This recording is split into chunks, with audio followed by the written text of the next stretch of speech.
Gareng wingi wis gelem jadil kok saiki wis ora gelem. Malah nek ana jadilan lunga. Aku ana sing ngandani nek jadilan ki musyrik kok ya, Pak. Ana sing ngandani nek jadilan kuwi nyembah setan. Sing kandha sapa? Hah? Sing kandha sapa? Ya ana pokoke ya ana. Pokoke budaya ya wayang barang kuwi ora apik, wayang kuwi ora becik. Dugangane cangkeme kuwi wong. Lho. Lah kowe kok percaya karo wong kono-kono? Sing ora seneng karo budayane awake dhewe. Mongko kuwi wong Jawa, kok nglarang adat budaya Jawa. Uteke wis kuwalik. Nggih. Nek kowe dadi wong Jawa, aja gelem kowe dadi wong liya. Ana tetembungan, kowe aja gelem dadi tamu ning omahmu dhewe, aja gelem dadi wong liya ning negaramu dhewe. Kowe kelingan ora? Wayang iki mbiyen dienggo nyebarke agama karo Njeng Sunan Kalijaga. Lah kok dadi ana sing muni kaya ngono kuwi? Nek kira-kira isih seger mangan pari tanah Jawa, isih wareg mangan wari tanah Jawa, isih seger ngombe banyu tanah Jawa, ayo do nguri-uri kabudayan Jawa. Ana tetembungan di mana kaki dipijak, diisi tu langit dijinjing. Lah nek saiki kok sing teko latihan jadian kok kurang siji iki bol gareng iki lho. Kowe iki ape lho reng dadi celeng? Celeng matamu kuwi ora ana sing iso kaya kowe iso bijik-bijik mergo sikile pincang. Nan, terampilmu joget mula aja. Kuwi iki ora apa-apa nek. Wis to. Ora apa wong kuwi iki mung budaya. Jroning atimu aja nganti kowe percaya karo kapercayane liya kejaba mung percaya marang panguwasane Gusti Akarya jagat ngono. Sing kandha sapa kuwi? Ya ana kuwi sing nyebutke kuwi engko nek kowe nglakoni kaya ngene iki dosa. Kowe nek nglakoni kaya ngene iki dosa. Lah iki lho, Pak. Aku ora seneng karo wong sing sithik-sithik ngarani dosa. Sithik-sithik ngarani dosa iki apa dhek iki ponakane sing gawe urip apa? Sing nemtokke dosa iki mung Gusti. Ngono lho, reng waton kowe ora nyembah jarane, kowe ora nyembah karo demite, kuwi ora apa-apa, kuwi budaya, ya to.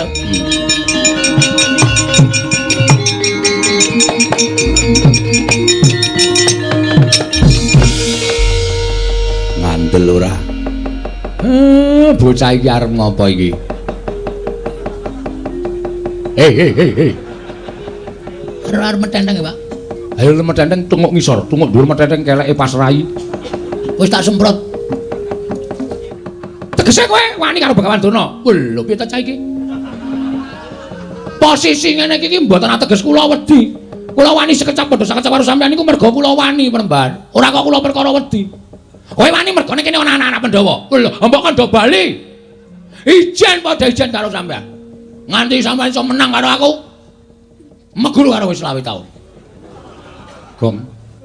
Kuwi rapisan rapi mesti gawe masalah kaya ngono. Gong. Kowe apa itu? Mbok wis mundur kuwi perkarane bapak kok. Santai wae to. Kowe goblok kok goblok piye? Ha iki nek ora digawe masalah terus piye mengko bar limbukan bubar. Terus tangane ngenten iki set, ngenten iki terus tampani tangan kiri jegluke raine jegluke dengkul blek. Terus gondono diwalik antil cengele. Ngenten iki.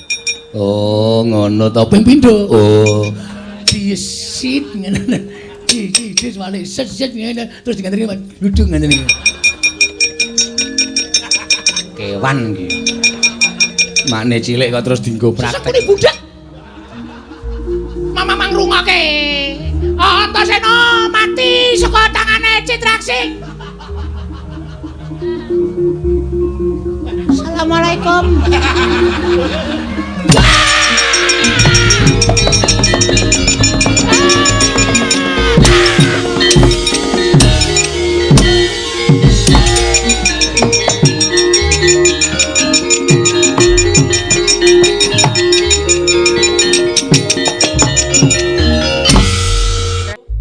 Al-Fatihah kunjuk Kiseno Nugroho.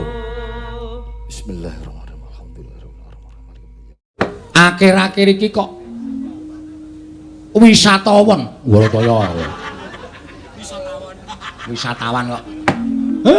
Para-para sing padha rawuh ning Karang Kadempel kok katon suda. Iki jane eneng apa? Nala Gareng, Petruk, Bagong, kowe sing minangka dadi pengarep-pengarepe eneng apa? Eneng masalah apa? Mara gage matura. Kene aku matur Bagongku kena imbase lho, Pak. Mergo sing ngeyel dhewe iki Bagong. Ning nek bapak kersane aku matur, ya ora apa-apa aku tak matur. Piye? Mergo penemune para-para sing padha golek sandang pangan lumantar dodolan kuwi durung manunggal. Durung manunggal piye? Ngene, Pak. Kono-kono ki akeh papan-papan wisata sing dumadi saka panggula wentahing para kawula budidaya mujudake ketrampilan tangan kaya to lan liya-liyane padha karo kene. Ning kono-kono iki pendak-pendak ana puluhan para warga saka mancanegara, para warga saka kiwa tengen ingkang padha rawuh, mesti padha diparingi sing gawa iki mesti padha diparingi dhuwit. Ngono lho. Dadi padha betah tekan kono. Ning nek kene sebagian padha diparingi, ning ana uga iki sing ngengkel ora gelem maringi. Lah nek carane kaya ngono kuwi ora jeneng kok ora kompak lho, Pak. Nek ora kompak dadine sing padha nggawa pembeli-pembeli tekan kene iki ora seneng mergo ning kene ora entuk apa-apa. Ora ngelingi yen to rejeki saka sing kuwasa kuwi janjane dhewe ming minangka lantaran. Ora dikukup dhewe ning uga diratake karo para-para sing bakal nampa rejeki. Bagong kok ngono? Sik, Mir. Mau ayah kok saiki, Mir. Iki masalahe rada serius iki, Tru. Iki perlu apa jenenge iki? Ana pembelaan saka aku. Aku buka toko tas ki ning tanah-tanahku dhewe ning nggon-nggon aku dhewe. Kok dadi aku dadak ngenehi sopir-sopir bis ngopo? Lho, kok sik sopir bis sing nggawa tekan kene gong kudu ngenehi tip. Kaya aja nganti kowe malak terus rezeki tok pek dhewe. Nek carane kaya ngono, ora mung kowe tok sing kapitunan, ning tangga teparus anak kadang padha kapitunan. Mula sing kompak. Ayo, nek diparingi semene bareng-bareng. Men kabeh mengko nek kondang, kabeh tekan kene kabeh, dodolan kabeh, kerejeken kabeh. Ngono lho, Gong. Terus aku kon menehi. Heeh. Aja malak, tak andani lho. Rezeki iki nek malak sudane cepet, Gusti ora paring meneh. Percaya karo aku. Nek rezeki kowe ora malak, diratake karo tangga teparu, diratake karo sanak kadang, diratake karo sing wajib nampa rezeki kuwi. Wo, arep ming entuk sithik ning ajeg. Entuk sithik ajeg tinimbane akeh ming sepisan. Pilih ndi? Pilih kabeh. Lho. Pilih sithik ning ajeg. Nek sithik ajeg kudu tumindak kaya ngono kuwi. Apa-apa ki digawe sayuk rukun, marsinamatan daya dinayan. Ngono lho. Ha to? Ha iya. Piye rasamu? Duh. Ngopo e? Lek ndodok kena keprak. Terus piye nek menurut kowe? Nek pancen ngono wis kompak aku ya saiki melu. Lah ngono. Nek ora kompak ki bakal ya dadine ora apik. Nek kompak nyawiji tunggalan ki apa wae wis to, Gong. Sing bagot sing abot bakal dadi enteng, sing angel mesti bakal dadi gampang. Lho, ya ta? Sithik akeh disyukuri. Aja malak. Oh iya. Ngono lho. Aja terus kowe entuk rezeki akeh terus ora mbrebel sithik-sithik. Nek kaya ngono kuwi ora ndek kanca, ora ndek sedulur. Heeh ya, Tru. Ha iya, wis saiki kudu kaya ngono. Siap. Wis saiki aku arep padha karo kanca-kancane. Ya, ngono kuwi. Syukur nek wis ana siji sing diudari, angka loro bab budaya. Bab budaya kuwi ya kudu dijaga. Mergo iki awake dhewe mapan ana ing tanah ingkang kebak budaya ingkang wis dadi tinggalaning para nenek moyange awake dhewe mbiyen. Awak dhewe wajib nglestarekake. Ngono. Lah kok saiki padha diya diniya. Gareng wingi wis gelem jadil kok saiki wis ora gelem. Malah nek ana jadilan lunga. Aku ana sing ngandani nek jadilan ki musyrik kok ya, Pak. Ana sing ngandani nek jadilan kuwi nyembah setan. Sing kandha sapa? Hah? Sing kandha sapa? Ya ana pokoke ya ana. Pokoke budaya ya wayang barang kuwi ora apik, wayang kuwi ora becik. Dugangane cangkeme kuwi wong.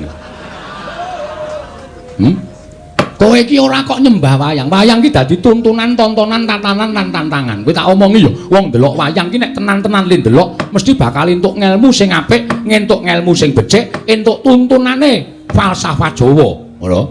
Wong Jawa ki alus, wong Jawa ki kebak sasmita, ora kok cobloko. Mula jroning wayang iki digelar kaya ngene iki padha didhawuhi ngonceki sasmitaning lakon sewengi mau apa, becike nggo nendi, alane nggo napa. Kuwi ayo padha dionceki iso nggo sangu jroning urip.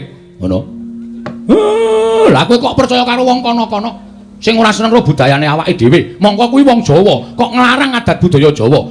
Uteke wis kuwalik. Nggih. Nek kowe dadi wong Jawa, aja gelem kowe dadi wong liya. Ana tetembungan kowe aja gelem dadi tamu nang omahmu dhewe, aja gelem dadi wong liya ning negaramu dhewe. Lincak blangkon surjan jarik kuwi tok upakara sing apik, aja diganti sandangan liyane. Wong nyatane kuwi ya sandangan apik, ya sandangan becik. Iket iki bakal ora le nyolong. Lah kok dadi disalahke iki luput nggo napa? Kowe kelingan ora? Wayang iki mbiyen dienggo nyebarke agama karo Njeng Sunan Kalijaga. Lah kok dadi ana sing muni kaya ngono kuwi? Nek kira-kira isih seger mangan pari tanah Jawa, isih wareg mangan wari tanah Jawa, isih seger ngombe banyu tanah Jawa, ayo dong uri-uri kabudayan Jawa. Ana tetembungan di mana kaki dipijak, diisi tu langit dijinjing. Tegese nek di papan kowe mapan ki ngreganono budaya kono. Aja kok malah tok singkang-singkang. Kowe ora. Ya, terus kersane Bapak, aku tak ngandhake syarat-syarate marang anak-anakku kabeh. Nek kira-kira aku ngandhake syarate kowe iso mujuti apa ora? Kersane Siji.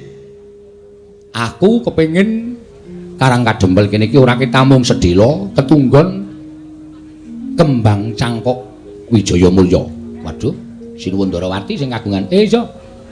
Anakku telu sing saguh rana sapa? Waduh, aku nek tekan ngadu-adu ki awakku dadaku sesek Pak. Petro piye Petro? Sikilku ki lagi wae mari asam urat. Aku nek tekan kono ya ora tekan, Pak. Bagong apa? Aku ki meh gejala bisu ya, Pak. Gejala bisu kok iso omong iki gejala bisu ki penyakit piye aku tak takon karo kowe. Rumangsaku ora omongane kok sarwa. Siji Sekar Wijaya Kesuma. Loro ya kuwi Pustaka Jamus Miang Jimat Kelima Sada. Nggih. Angka 3 ya kuwi pusaka kang loro cacahe. Nenggala karo Alugara. 3 pusaka utawa 4 cacahe kuwi gawanen supaya prapta ning Karang Kadempel lenggah sawetara ning Karang Kadempel. Nek 3 kuwi iso rawuh ning Karang Kadempel, pambangunan desa iki bakal rancak Nalagaring. Dereng ngantos pariposami Mbawacana. Kasaru geger njaba sami alok yen tana priyagung rawuh. Sinten ingkang parung prapta ing wonten ing padukan Karang Kadempel minggah madaning pendhapi padukan menika ta warnane lancur-lancur Pandhawa. Kapandikan Bambang Antasena, Raden Garukaca, Raden Hanantarja, Raden Abimanyu, Raden Irawan miwah Raden Wisanggeni akayo cingak kang samya mulat.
Ing gruduk tak kira kawula Karang Kadempel tole ndara ndaramu lancur-lancur Pandhawa padha rawuh tekan kene Nalagaring. Waduh, Ndara Wisanggeni, Ndara Antasena, Ndara Abimanyu, Ndara Garukaca, Ndara Antarja padha rawuh mrene. Wagong lho ki lho rasa tresnani ndara-ndara karo bapak Ndara Wisanggeni, Ndara Antarja, Ndara Garukaca, Ndara Abimanyu, Ndara Antarja tekan kene.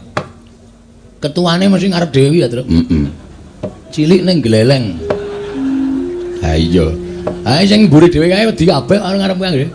Kakang Antasena, Kakang Garukaca, Kakang Antarja, Kakang Abimanyu, ayo melu aku. Yo gruduk grono nyolongi pelem. Nyolongi pelem dengkul matos kowe ora. Ku krungu kok. Krungu ora apa-apa. Wilujeng Den, Siwa Semar slamet tekaku. Bektiku katur ya wa. Nggih, kula tampi. Aku ngaturke bektiku katur ya, Kek. Nggih, kula tampi. Siwa Semar aku ngaturke bekti. Nggih, Ndara Garukaca kula tampi. Siwa Semar aku ngaturke bekti. Ndara Abimanyu kula tampi. Siwa Semaya aku ngaturke bekti. Ndara Antarja kula tampi. Nalagaring slamet. Mangidunipun Ndara Wilujeng. Slamet Kle. Piye rek? Jane ora trima atiku aning bose. Ha iya. Wis ora apa-apa. Wilujeng Ndara Antasena, bekti kula kunjuk. Yo. Tak tampa rek. Garing padha slamet. Pangestunipun Ndara Garukaca, Nalagaring padha slamet. Pangestunipun Ndara Abimanyu Wilujeng. Nalagaring padha slamet. Padha kok plada. Padha slamet. Pangestunipun Wilujeng, bekti kula kunjuk. Ya tak tampa. Ndara Wisanggeni bekti kula nggih, Den. Petruk tak tampa pangestuku Tampanana ya Petruk nggih. Ndara Antasena ya terus tak tampa pangestuku Tampanana nggih. Ndara Garukaca ya Petruk pangestuku Tampanana nggih. Ndara Abimanyu ya Petruk pangestuku Tampanana. Ndara Antarja ya Petruk pangestuku Tampanana. Gendi kowe, Gong. Ndara kula idem. Lho. Kok ming idem kakean cangkem terus.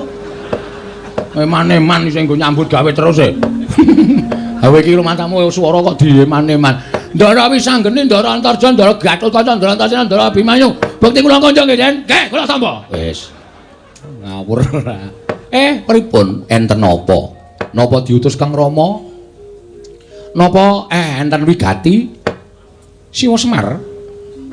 Aku mung bakal nyatakake impen sing tak lakoni wae. Sampeyan ngimpi napa? Lho, sampeyan ngimpi napa, Ndra? Sampeyan ngimpi napa, Ndra? Dek kapan Den ngimpi?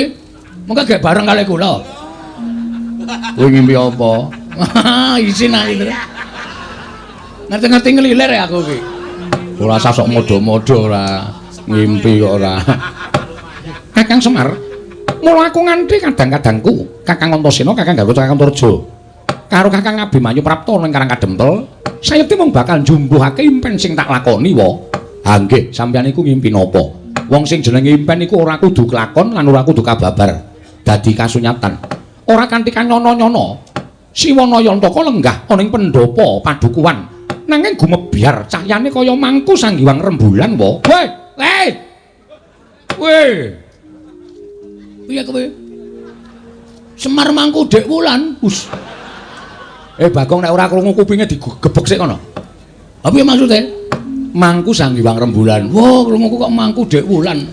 Yang kowe. Wah. Langsung pemburu aku. Ha iya rembulan kok Dek Wulan ora. Monggo bareng tak caketi para putra kena dayaning sanggiwang rembulan wekasan salirane Kakang Antasena, Kakang Garwa, Kakang Antarja, Kakang Abimanyu melu mawa cahya. Siwa, iki werdine apa? Mula banjur tumuli aku sowan ora ing Randu Kumbala nglumpuke kadang-kadangku pring gondani. Jangkar bumi lan Tanjung Anom ing wigati bakal tak irit sowan ngersaning Siwana Yantaka. Lan apa ta wigatine? Yen to pancen Siwana Yantaka kuwi duwe gegayuhan, yen to pancen Siwana Yantaka kuwi duwe kekarepan.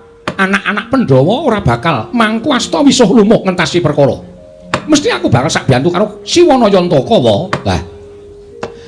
Pancen bocah siji iki kena disebut wiji sejati ya iki, Petro. Lah nggih. Monggo aku lagi rasan-rasan. Lah kok dadi wis padha priksa. Lho. Siwana Yantaka grenengan kaya ngono kuwi tegese Siwana Yantaka bakal duwe karep. Kula niku rak mung kepengin bangun desa. Kula niku mung kepengin bangun desa ning syarate miturut wangsit sing kula tampa rada abot, monggo anak-anak kula kongkon do ora sagu. Lho, nala Gareng Petruk Bagong ora gelem dikongkon, mboten purun. Anak model apa kuwi aku tak takon. Ing ngatas dikongkon karo bapakne kok ora mangkat kuwi. Lah nek cara aku rasa anak-anak wae, pateni wae ngopo? Waduh. Modar iki, Tru. Ha wong aku ya urung muni ora sagu kok Pak Ming aku ngandhake nek sikil kuwi barasa murat. Nyatane do duwe alasan dhewe-dhewe. Bapak arep kongkon aku nanti, Pak. Sendika dawuh, Pak. Lho. Meng aku sing sendika, ha to, Pak? Ora. Oh, asem e. Ora kompak Semar karo aku plotroke kathoke. Aja gong. Ora kompak karo bapak aku diplotroke kathoke. Taboki bokonge mangkel aku. Ceplek-ceplek ngono kae. Kurang ajar. Mula yen pancen syarate kuwi aku entuk dikeparengake ngerti, mengko aja anak-anakmu yang budal golek syarat. Wo, aku yang golek syarate supaya kalaksanan pambangunan ing desa. Siwana Yantaka, lha niku ya gumun. Lah nek syarate kok dadak siji Sekar Wijaya Kesuma, loro Pustaka James Lima Sada, telu Pusaka Mandura, loro cacahe Kyai Nenggala, Kyai Arugara. Kakang Antasena, piye? Piye Kakang? Adidum, rasa kuwatir. Aku kowe ning Ndarawati. Mengko nek Siwa Kresna ora maringake, sapa niku aji are kabeh. Ora kasar kaya ngono kuwi. Lah witena, mungsuhmu nek wani karo wong Ndarawati aman Setyaki lho. Aku ki rawet di rumah cilik. Aku ki rawet di, aku sapa-sapa ki rawet di yo. Aku rawet dine karo wong sing sok nganggo training abang. Rungokno, Tru. Tru, rungake. Wah, kumetrentreng juan ora. Piye, kowe lagi ngerti nek Ndara Antasena iki medine karo Suwanto. Agamanmu ya apa? Weh, untuk wis ra ono kabeh. Takmut.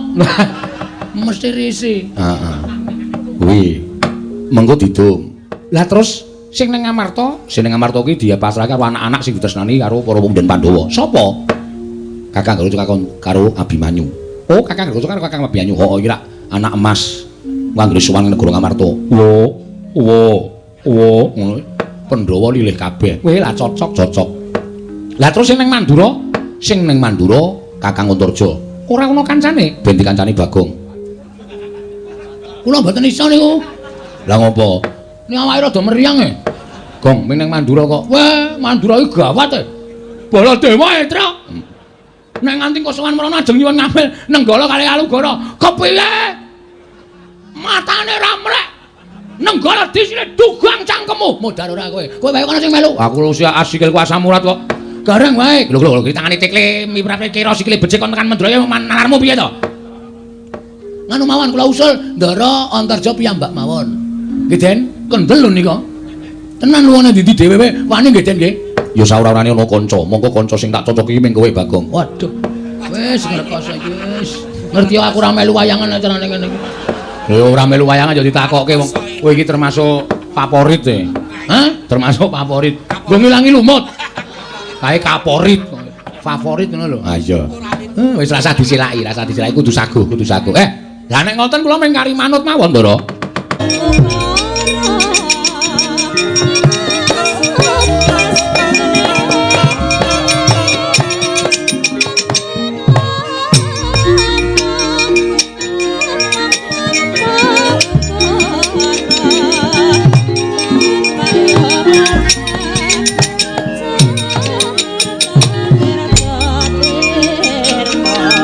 Gawe kaget.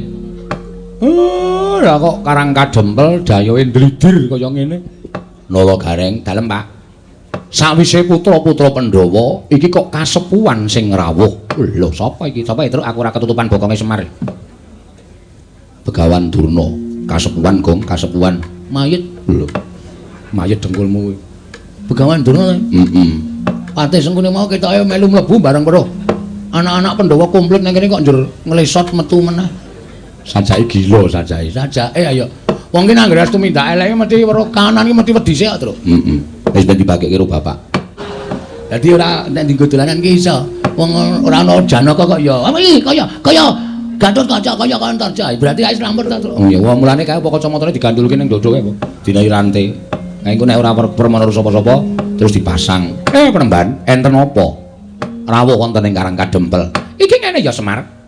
Prantaku ning Karang Kadempel kuwi sepisan tilik marang kayuwananing kulawargamu lan anak-anakmu kabeh para Panakawan. Dene ndungak angkalara, prantaku iki ora saka karepku dhewe nanging aku diutus dening anak Prabu Duryudana. Lan kacarita anak Prabu Duryudana kuwi ngimpi Semar. Nyumpena. Pancen kepara nyata. Lah, sumpenanipun babakan menapa?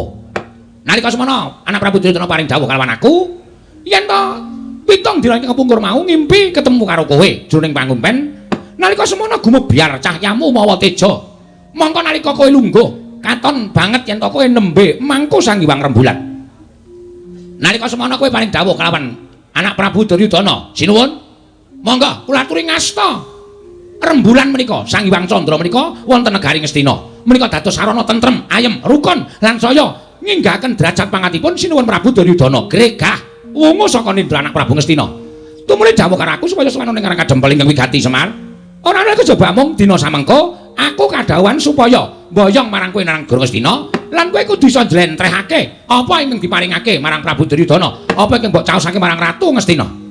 Merga tembunge jroning impen mau, yen sinuwun Prabu bisa mboyong, ya kuwi pewujudan ingkang mawa cahya ingkang mapan ning pepangkonmu mau bakal saya kuncara negara Ngastina. Wis kuwi wae sing bakal dadi aturku marang kowe. Yen kowe saguh, ayo mangkat. Ning yen kowe ora saguh, sebabe apa? Maragake kowe matura. Lah kok kabeh do ngimpi aku ki ngopo? Dadi lakone, Pak. Semar bangun desa. Ha iya. Wis diwangsuli wae. Bapak kersane piye? Nek kersa ya mangkat. Nek ora kersa omong karo Begawan Durna kuwi. Ora gelem rono, ngono. Alasane apa? Amboyenmu kumat apa piye? Bapak ya amboyen. Nek lungguh dadak masangi krikil. Dipas-paske. Gak omong, Pak. Ha engko nek Begawan Durna nesu perkara aku ora gelem ning Ngastina. Lho. Ha iki ana nom-noman Pandhawa iki nggo ngapa? Teng Pendanang iki. Gus. Iki kok karo bendarane kok. Ndara Antasena ana, Ndara Gatot Kaca ana, Ndara Antarja ana. Namung kon Jatasi Durna sago nggih, Den? Hah? Sing tetek ta? Rasa ora ndirasa kepenak. Sago ta Ndara Antasena? Ya nek Eyang Durna salah tur ora kena dikandhani, nek tumrap aku hukume Antasena iki sapa sing salah tur ngeyel, wajibe dijotosi. Kusik. Perkara iki aku ora bakal ngeyel. Perkara iki aku ora bakal ngeyel. Ning aku pengen ngerti Semar kuwi gelem sowan ning Ngastina apa ora? Nek gelem ayo tak boyong, nek ora sebabe apa? Ming kuwi tok aku ora bakal ngeyel. Nuwun sewu. Kula niki lagi arep duwe gawe. Loh, ngapa? Mecah sirahe Bagong apa piye? Bagong. Arep dipecah sirahmu. Wah, pecahe sik to. Iya. Ora ngawur nino. Sak arep kok ora ngapa-ngapa diwarai. Heeh. Wah, geceke sirahe. Urung ana masalah kok. Gawe masalah, Pak? Oh iya. Kok bapak kok ya manut iki iki? Kok yo iya. Sing ngomong sapa iki mau? Bagong. Tak kira Ndara Wisanggeni. Ah, beda. Wisanggeni cilik kok. Aku gedhe kok. Beda no. Nek aku gedhe nek ditemesok tambah gedhe kok. Nuwun sewu, kula niku nedeng gadah damel. Loh, kowe duwe gawe apa? Kula kepengin bangun desa. Mula nem-neman Pandhawa sami rawuh wonten mriki, lancur-lancur Pandhawa sami rawuh wonten ing papan mriki, mergi kula kepengin bangun desa. Mujudake desa ingkang kebak karukunan, kabagyan, katentreman lan nampi berkahing Wang Mahanasa. Mongko syarate nggih pinten-pinten syarat sing kula ajeng kula gayuh. Nek nganti desa niki kula tinggal, napa sing kula jangka ora bakal kasembatan. Semar, pripun? Kowe iki tekan Ngastina ming sedhela, ngono? Tekan Ngastina ming sedhela. Ming matur ngesanipun anak Prabu Duryudana. Sinuwun, kawontenanipun kados mekaten, menika wujudipun mekaten, menika wujudipun kados mekaten lan naminipun mekaten. Mergi menapa panjenengan ngimpi ing mekaten menika, jalaran tegesipun artosipun mekaten. Ming kowe cukup menawa wis rampung, kowe njaluk bayar pira? Nggon ngomong kuwi njaluk bayar pira? Dijoli dhuwit pira kaya mangga. Aja ming yutan, yen perlu miliar. Aja ming miliar yen perlu triliun. Kuwi kok bakal diparingi dening anak Prabu Duryudana. Nek kowe nampa dhuwit saka negara Ngastina, uripmu ora kaya ngene iki, iso nggo bangun pendopo, iso nggo bangun teras, kowe iso tuku kendaraan, manganmu sebentina ora ming sego jagung, ning beras raja lele. Nek kurang enak ya raja kutuk. Kowe kok iso nglakon kabeh tak kandhani, iso nglakon kabeh, Paton. Kowe gelem tedak nang negara Ngastina, kowe gelem sowan nang negara Ngastina. Nanging nek ora gelem sowan nang negara Ngastina, Semar, ora jeneng aku ngancam lho. Ora jeneng aku ngancam. Ning apa nglakon aku ngruda peksa karo kowe? Nuwun sewu. Napa sampean mboten menggalih? Enten riki kathah lancur-lancur Pandhawa sing saguh mbelani kalian Semar. Oh, kowe ngendelke bocah-bocah iki. Kowe ngendelke nom-noman iki. Kowe ora melek apa Semar? Iki meng putu-putuku, iki meng putu-putuku. Selagine bapak-bapakne wae do wedi karo aku, do gila karo Bagawan Durna. Lah kok aku meng tok gegiro karo putu-putuku dhewe, karo anak-anak Pandhawa. Apa bakal nek kowe sono anak Pandhawa aku wedi karo kowe? Oh, aku ora bakal gila karo kowe Semar. Nek kowe ora gelem, kowe tak rudha paripeksa Nayantaka.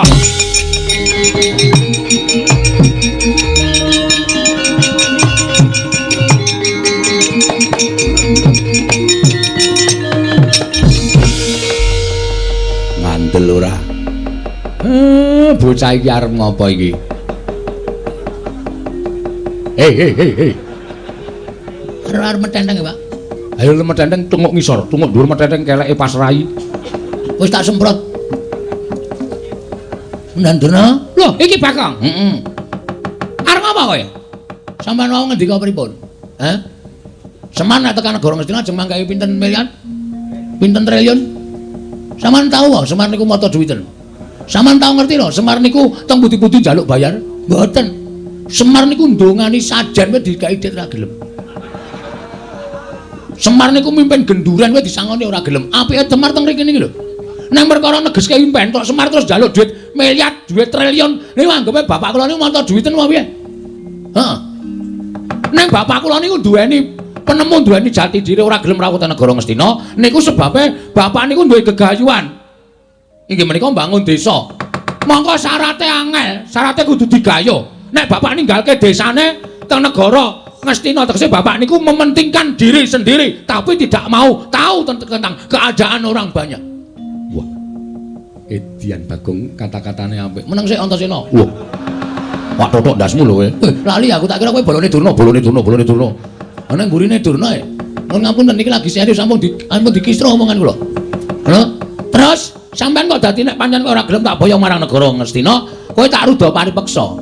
Bapak ngendika, napa sampean mboten wedi niki enten lancur-lancur Pandhawa. Anak-anak Pandhawa. Selagine bapakne anak-anak Pandhawa wedi karo aku, apa meneh mung bayi-bayi, putu-putuku, anak-anak Pandhawa. Aku ora wedi. Nuwun sewu lho, mulutmu harimaumu. Kowe nek omong nganggo dipikir, ngoten. Nek ngendika nganggo dipikir aja waton ngendika sak penake dhewe. Nek sampean ngendika sak penake dhewe, ngrekoso urip sampean teng Karang Kadempel. Terus kowe arep ngapa? Kula mewakili bapak mboten ajeng tindak teng negara Astina. Lho, piye? Tegese kowe wani karo Begawan Durna. Lho, piye ta cah iki? Posisi ngene iki mboten ateges kula wedi. Kula wani sekecap padha sakecap karo sampeyan niku merga kula wani penemban. Ora kok kula perkara wedi. Kowe wani mergane kene ana anak-anak Pandhawa. Lho, mbok kandha bali. Ijen padha ijen karo sampeyan. Nganti sampeyan iso menang karo aku. Meguru karo wis 20 taun. Gong. Kuwi rapisan rapindo mesti gawe masalah kaya ngono. Gong. Wah, apa itu? Mbok wis mundur kuwi perkarane bapak kok. Santai wae to. Kowe goblok bener kok goblok piye? Ha iki nek ora digawe masalah terus piye mengko bar limbukan bubar. Nganggo utek ngomong ora. Kene iki ya karo mikir padake. Terus kok bar limbukan kilang-kilang arep ngopo iki? Wah, tenan dijaluk nes dite. Ha iya. Iku mulo digawe masalah Durna ora wani tak gawe supaya wani. Ben mengko ana terusane. Konjur padake ora kok ganggong-ganggong. Lha nek ngono kowe wani karo Begawan Durna, sing tak wedeni apamu? Bagong, gandeng aku tak bengok wis ceng-cengan. Mulai iki ayo padha didadekake. Ayo metu Jawa. Ora bakal wedi ae. Ayo. Wah.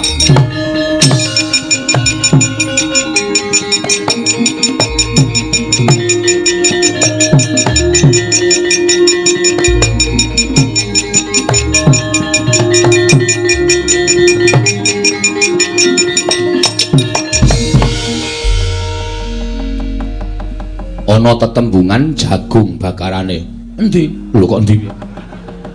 Ana, Pak. Sak ngertiku mung sate kambing. Wah, wis cilaka tenan. Kok cilaka piye? Durna wani. Ayo tandangi. Kowe wis wani nantang Begawan Durna kuwi ana tembungan jagung bakarane tanggung perkarane. Saya tak takon karo Ndara Wisanggeni. Kowe arep takon apa, Bagong?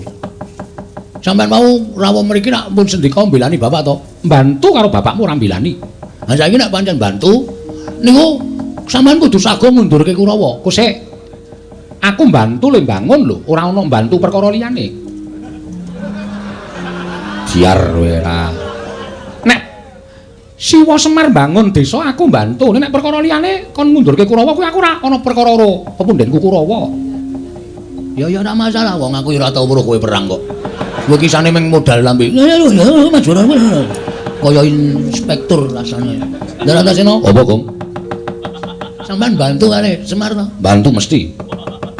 Nek bantu mbok tulung Kurawa diundurke. Aku yo ming bantu le bangun desa ora perkara kok tekan kene ora niat gelut. Aku usirku ndelok jagat iki supaya tentrem, ayem ora ana regejegan. Lah terus fungsine kula nantang Durna niku mau. Lho, sing nantang sapa? Kula. Kok sing temandang aku. Nek wani nantang wani nandangi. Ya, iya ora masalah. Oke. Kita wis do pidak jempol iki kita. Ndara Gatot Kaca. Nggih. Saman nate kemutan mboten? Perkara apa? Biyen jaman sampean dijedi teng Kawah Candra Dimuka? Iya. Niku asline sing ngentutke meng kula. Petruk ora wani tekan kawah, Gareng ora wani tekan kawah. Napa meneh Semar nek kena panas leleh. Sing tekan pinggiring kawah ngenteni Ndara Gatot Kaca jedul saka kawah niku meng kula.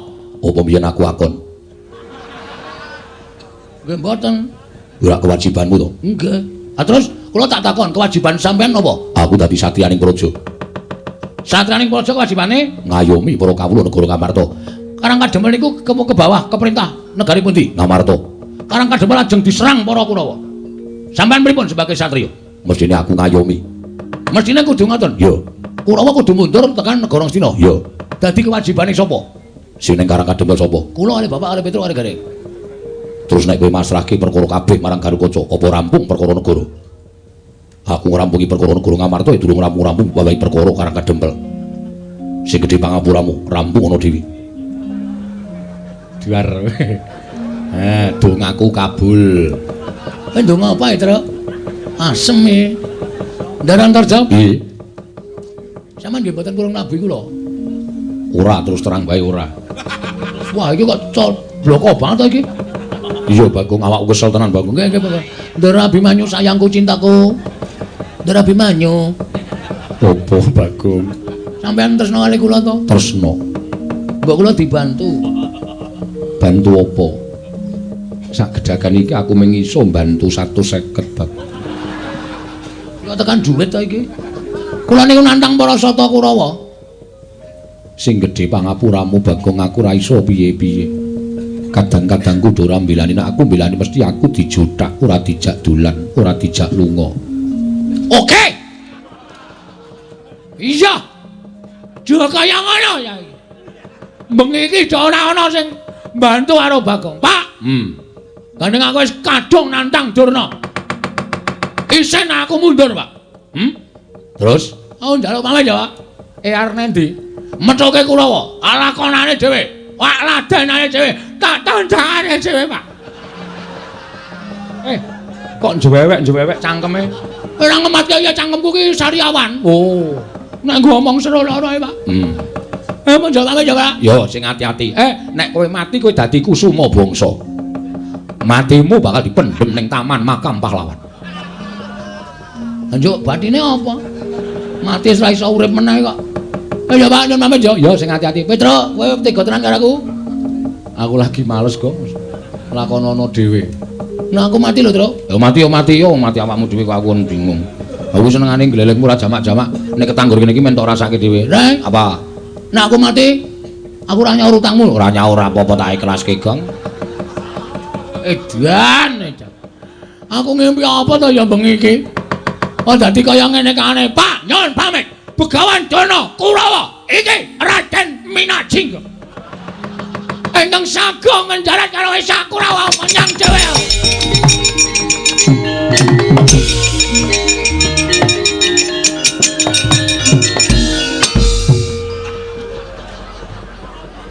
Kok tekan kene? Aku liwat mburi omah ya, Pak. Aku bareng tekan ngarepan kok rasane tratapan keweden. Terus menggok liwat mburi omah. Mulane pitike do bubar kabeh. Lagi do angrem. Kok marahi bubarke pitik. Tru, mbok ora ngene to, Tru. Aku bantunen. Gong, ngapa kowe kenjak omong aku? Kowe ora sayang karo aku abdimu ora tok belani kowe. Ora usah kuwatir, sing maju aku. Tenane. Tenan. Asli? Asli. Ming dhewe karo Kakang Garukaca. Ya, Kang. Iya. Karo Kakang Antarja. Ya, Kang. Oh, Dimas. Karo Abimanyu. Ya nyu ya. Inggih, Kakang Mas. Asem iki do mbebeldo aku. Tak plotroke kathokku. Aja. Mundur ngono. Mangkel aku wis tratapan lho. Mangkel aku nek carane ngono sonaga aku nek lakon Semar Bangun Desa. Lho, kok omong apa? Adeg-degan aku. Asem iki Den. Iya, tenan. Wah, asem iki. Iki mbantu ora? Ah, mestine aku mbantu. Wong Kakang Antasena kali omong kaya ngono kuwi takon. Wah! Ih kowe, waduh. Kok tak pecah ndasmu lho kowe. Kok ndugang barang gemes aku. Angseng tenan.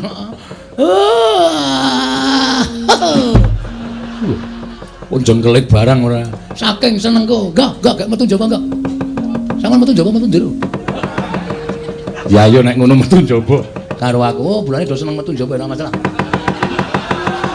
Wah tak cocoki ndase Bagong omongane. Kowe ngapa? Kowe iki nek ngene iki asosiasimu sing elek, pikiranmu sing jorok, goblok kowe. Ora iso mencerna kata-kata kowe. Oh, petok.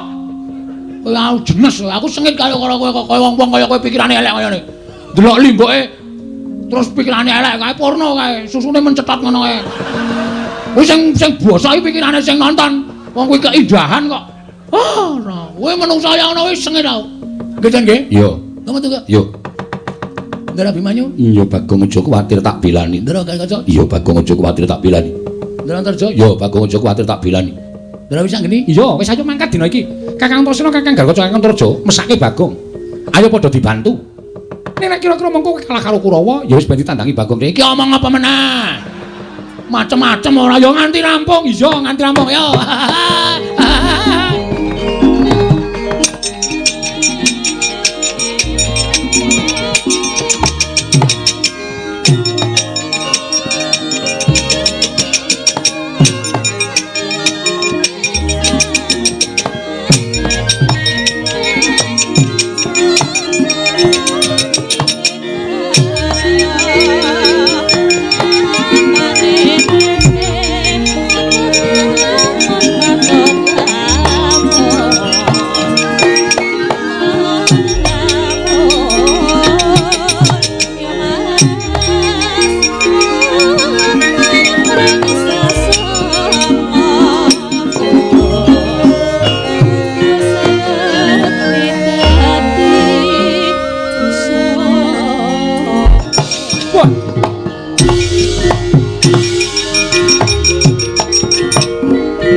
Antasena, Pakde Surtayu iya. Lah kok dadi kowe ngeglakon ing dalan. Monggo sing ngendikake Begawan Durna yen to Bagong ingkang wani nyentulani rembuking Bapa Penemban Sukalima. Bagong pasrah karo aku, Pakde. Perkara tentreming Karang Kadempel dipasrah karo anak-anak Pandhawa. Nek Pakde Kurawa arep mboyong karo ya kuwi kakekne Semar, aku sing ora ngeparangake lan aku sing ora ngiklasake. Mergo kakekne Semar lagi duwe gegayuhan ya kuwi bakal mbangun desa Karang Kadempel. Mula saiki Pakde kundur. Lho, bali piye? Baliku kudu mboyong marang Semar Badranaya. Nek ngono Pakde arep nekat ana wira-wira antas malam-malam bakal tak putung. Ya, wis tak antepi pancen kudu dadi pasulayan. Ning nyun ngapura lho Pakde nek kira-kira anak-anak Pandhawa kurang ajar karo para pun den Sata Kurawa. Ora usah dadak ndirasa ewuh pekewuh. Ayo, gage bubarno para Sata Kurawa. Nyun mangapura nek aku kurang tata krama karo Pakde-pakdeku Kurawa.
Mati ya.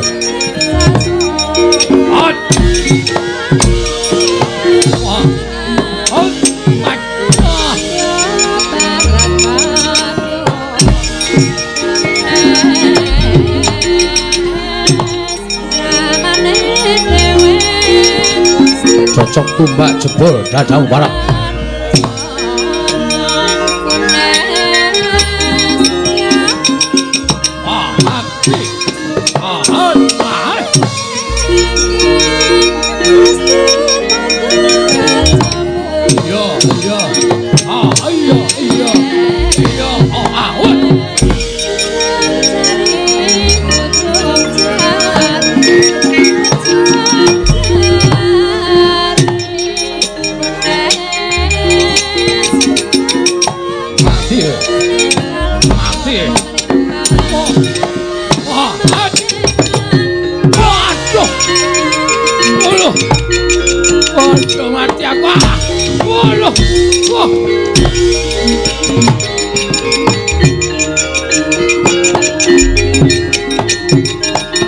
Miguel.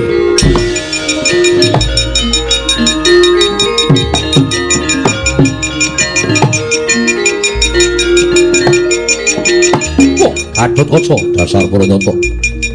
Siwa Artomarma mboten purun kundur kula ing badhe ngunduraken Kurawa. Wah, lakon pecah dadamu. Monggo diwen jajal. Mati. Wah. Pecah dadamu. Wah.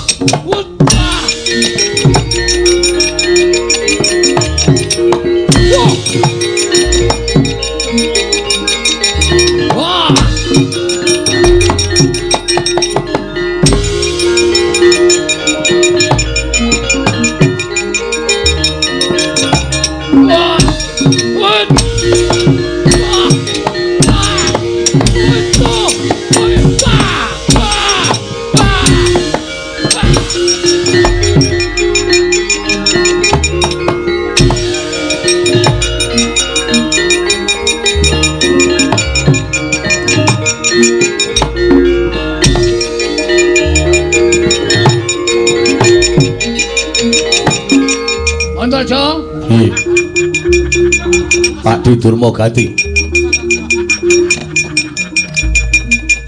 Cemal tak jaluk. Ora bakal tak penehake. Kelakon mati dening aku. Yo. Ngejauh apa tak wujuti. Wah, lah pancen bocah. Kula kena dikandani kanthi becik-becik. Kelakon tiban tanganmu. Tiban tanganku ding di tanganmu. Melocot silang. Oh tibano. Mati kae. Modal. Wedan. Tanganku keju-keju to, Jo. Modal we. Wah. Aduh.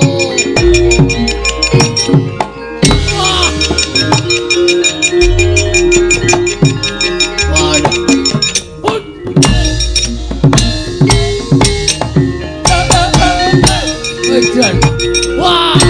Wah!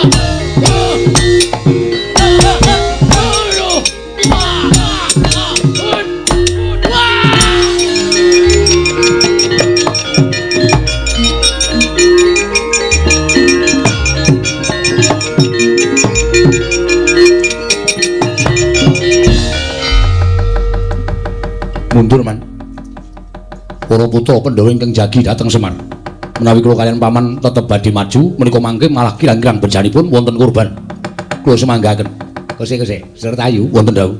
Mungsamu sapa? Antasena man. Weh lah ora pati nduga men. Tenan to wis tak bedene anak-anak Pandhawa mesti melu ngayomi karo Semar. Mundur-mundur. Iya. Kono ngaso kono. Iya.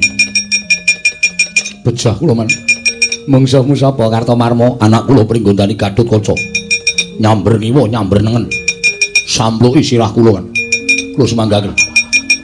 Dheweke iso mabur ora iso mabur, li temandang sak penake dhewe. Sikile nendang ngiwa nendang nengen ngiwa nengen. Ha iya, karang ya trampil kok gari nggih. Wah, Durmagati perang. pelang man.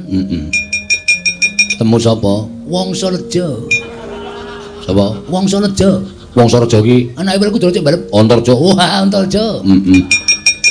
Kula antem dadane gak apa-apa. Weh. Barang dheweke klidha, kula di anu pidak cikil kula. Apa? Dipidak cikil kula man. Nyet ngonten disikut cangkem kula cicit. Barang niku dheweke temandange ceban, ngeceban ngenten iki ming tangan siji ngenten. Kula maju sikut cangkem kula til. Secandak sirah kula jegloke anu dengkul ngene. Gleng-gleng diwalik kayang cengele ding. Kok kaya aku ora iso mbayangi to. Mang mriki. Sampeyan dadi kula dadi Antarja. Kira-kira iso kowe mraktekke. Lho apal man. Sampeyan maju. Hop ngandani to joloke bludak. Maju mulai. Sikut cangkeme. Dies ngenten. Terus tangane ngenten iki set. Ngenten iki terus tampani tangan kiri jegloke raine jegloke dengkul. Blek. Terus gondono diwalik antil cengele. Ngenten iki. Oh, ngono to. Ping pindho. Oh. Diesit ngenten. Dis walik set ngenten. Terus ngenten iki ludung ngenten iki. Kewan iki. Makne cilik kok terus dienggo praktek ora. Sak pinahe dipun cak madya mawon. Ah iya. Sapa sing urung maju? Man. Kuku kula ajeng maju, Man. Ya maju. Wani apa kowe? Wani. Mung suwe to, Man? Mung suwe akeh. Wedan. Sapa wae? Antarja, Antasena, Gatotkaca sing ketok Abimanyu ya ana. Karo Panakawan. Wah, lah ta. Gugu karepe dhewe. Arep mungsuh sapa? Kuku kula niku wong tuwa. Nenek iso Antasena, Antarja, Gagah. Gatotkaca kuku kula dukumba den. Kok malah montor to? Kuku kula dukumba ndase. Anak Pandhawa pira-pira kula pateni kabeh. Maju. Kuku. Kula terus mikir tantangane. Ya maju.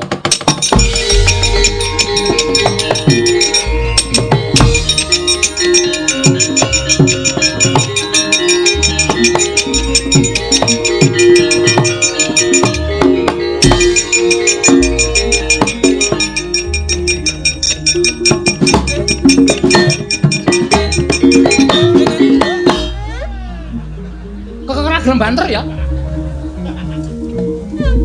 Utus.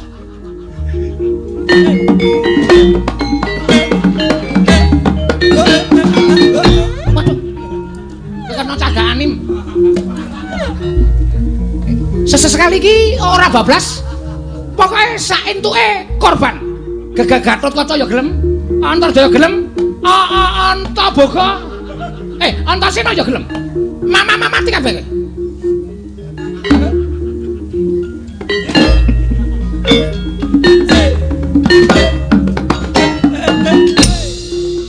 Dar.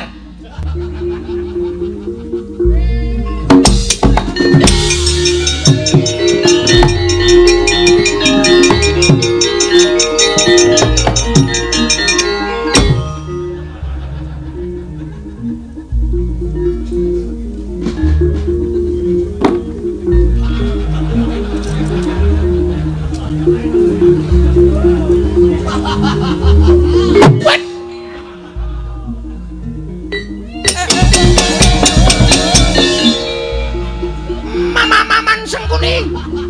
Antasena gugur. Ketiban pusaka kula tembus gigir prap teng walikan. Citraksi sing iso matani Antasena. Pengumuman. Citraksi iso matani Antasena. Antasena almarhum. Kena pusakaku. Pengumuman. Maman. Sesengkuni budak. Mamang rungake. Antasena mati saka tangane Citraksi. Assalamualaikum.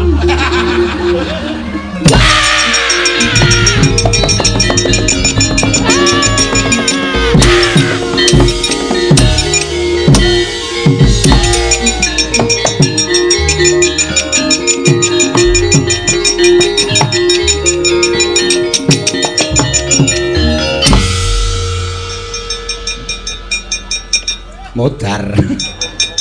Ora sembodo karo ling gleleng. Cit.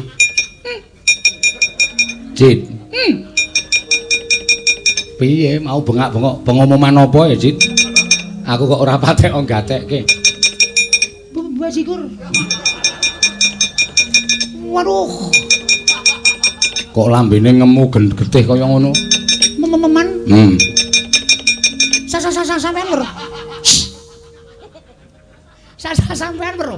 Kuku kula mateng. Maju. Heeh. Nggawa pusaka. Weh. Pusaka tinggalane putu kula. Piye to cah iki? Tinggalane mbahmu. Mbah kula. Heeh. Pusaka kula tumpake teng Gendewa. Heeh. Pusaka kula mbet-mbet. Iya. Kula culke kebat kaya kilat. Keset kaya silet. Tatet. Cul. Heeh. Kena dadane Antasena. Oh, Kuku kula joget seneng banget. Nantun jeng. ketoke kendangane ora ngono ki, Mas. Kuku kula wis lali. Ha iya. Nantun tambahe kula seneng sampean krungu kula bengok-bengok. Krungu. Pengumuman Antasena mati. Kena pusakaku. Terus Bareng kuku kula balik. Niku tangan Antasena codap nyekel gulu kula cek. terus kowe Kuku kula wis njaluk ngapura karo sing kuwasa. Lah sebabe Ra urung mati. ha iya. Jojo kanggo jemparing trai kula kan jliar. Kuku kula kejek-kejek. Dene candhane kula jreng dumbulke sabetke sakayake prol. Tiba Teng sound control. oh. Apa? Sound control. Terus teng mriki niku. Oh, ayo mulane ora sok aleman. Burung kuwi nek nganti ketemu Panakawan apa ora hancur lebur awakmu. Mula aku iso omong karo kowe ta. Aja sok wani karo Antasena. Antasena kuwi wong digdaya. Nek nganti kowe wani, padha karo kowe wani karo malaikat. Nek wani karo Antasena, aku ra iso omong kowe ayo mundur, kok kowe dadak maju. Cak goblok. Man ada apa ya, Man? Ana apa kok kaya keweden? Di. Madhep rene. Waduh. Terus kowe ora? Ora wis. Kowe ngawur. Ngawur piye? Sing tak nggo nyocoki cangkemku apa? Ayo panahmu to. Lah kuwi salah. Nek kowe arep kantemi karo aku arep nyocoki panah ki nggo panahmu dhewe ora. Ora njaluk panahku. Apa panahmu ngenengi karo aku kok? Mau kena tenan ora? Ora. Sedrata kaya kena. Tak kempit. Edan. Edan ran. Aku iki goblok-gobloke wong. Aming dikempit kok bungae ra jamak-jamak. Walah, kok kaya rumah aku kaya rasane padha e. Susune nek ngempit ra mendelik-mendelik. Saedan. Pak Deku Kurawa iki janjane lucu-lucu lho. Meng kok pakartine aku ra seneng. Aku seneng pakartine lu tak uripi ning kasatriyan tak nggo hiburan saben dina. Apa padake ngoningon? Paling pejajaran ora. Kok metune arep wani po? Lho, lu menggenahke. Ora arep wani. Ngopo wani? Karo to wani demen modal apa? Ayo ta? Wis kono mundur. Mundur. Bali. Pate sing ora gelem bali jotosi wae tadi. Hah? Piye? Pate sing ora gelem bali jotosi wae. Iki serius. Aku soalnya dendam. Tak tese wae. Waduh. Guayane kaya cah nom tak tese. Ya tak bali. Sapa nek ya Kurawa sing kira-kira iso gawe seneng. Iso nggo tombo kesel iki sapa nek? Wis ra ono to. Wah, Antasena. Ora minggat dibancu do maneh dadi apa ibarate.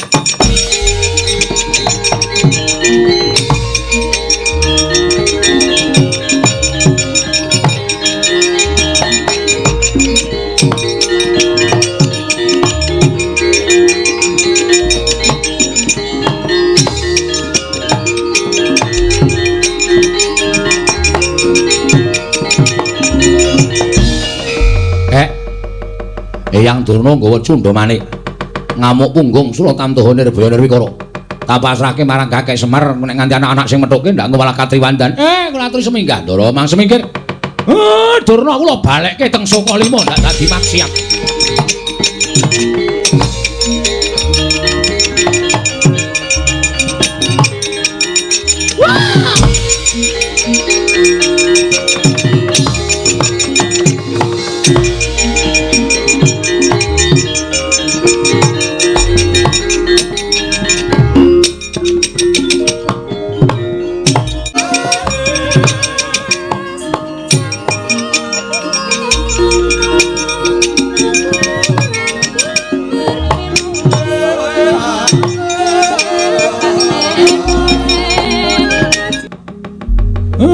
Pun katon padhang kahanan Karang Kadempel. Iya, Kek. Lah niki kula njaluk kesaguhan sing pun menate mangendikake. Sing endi? Sing sampeyan iso ngrawuhake napa dadi syarat srana nggih kula mbangun Karang Kadempel. Yo. Nek pancen ngono aku njaluk pamit, aku tak nganti adiku wis anggeni.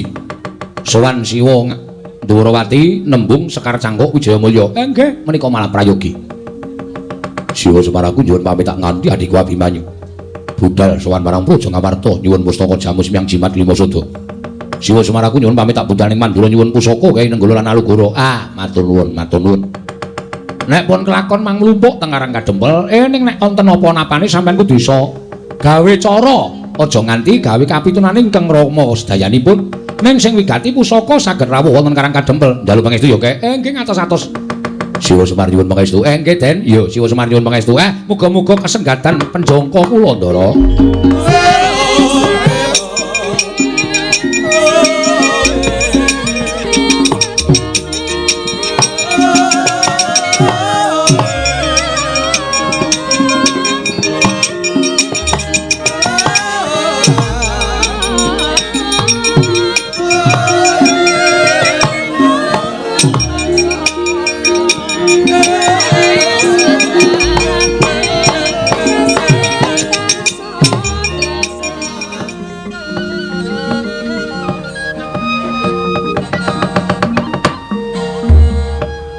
Mimangsut ana mati luwih ana sasmintaning sun jagat wasisaning Ubanara Setyaki wonten timbalan Kakang Pati Udawa wonten timbalan Diweji prayoga nunggone ngadhep sawetara iki ora pangling kaya ana suwane anakku lanang Drepsila Geni lan anakku lanang Ngrandu Gumbala wis anggeni padha raja sak praptamu nggih pinanganing kawidadan aku ngaturke begitu katur ya iya cah bagus ndak tampa ora liwat pangestu ning wakmu Ndrawati Tampanana ndak gegem dadiake jimat Antasena Raharja cah bagus slamet aku Pakdi aku ngaturke begitu katur ya Pakdi iya Antasena ndak tampa ora liwat pangestu ning wakmu Ndrawati Tampanana ndak gegem dadiake jimat Kulup atmajaku sakarone.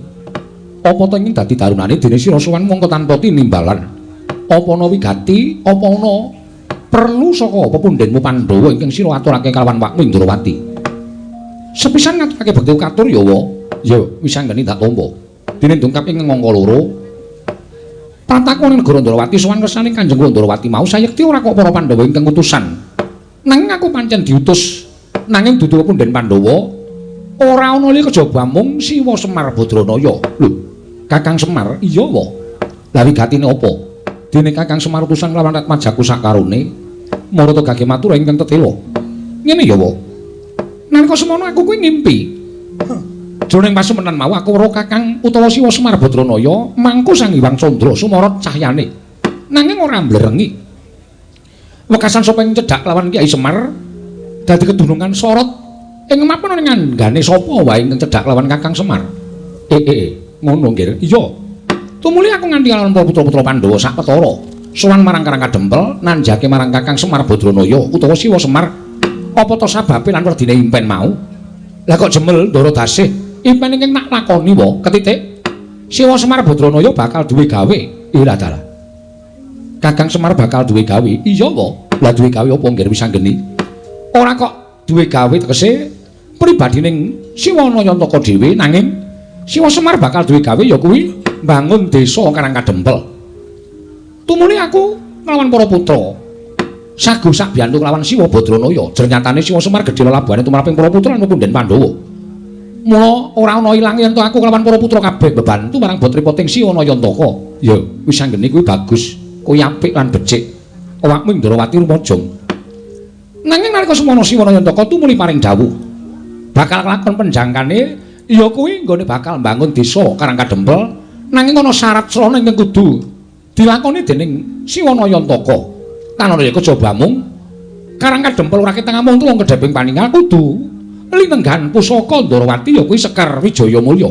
Mula wa gandeng para putra ing pandhegan anakmu Drepsila geni iki wis saguh bantu marang Siwa Nayantaka. Tumuli aku tinuding mbudidaya sarta matur marang kendarane Ndrawati muga kepareng nggalih. Aku nyuwun Sekar Wijaya Kesuma bakal tak boyong marang Karang Kadempel. Mengko yen wis rampung nggone Siwa Nayantaka mbangun desa, tak kondurake marang negara Ndrawati, Siwa Ndrawati, Siwa Prabu Kresna.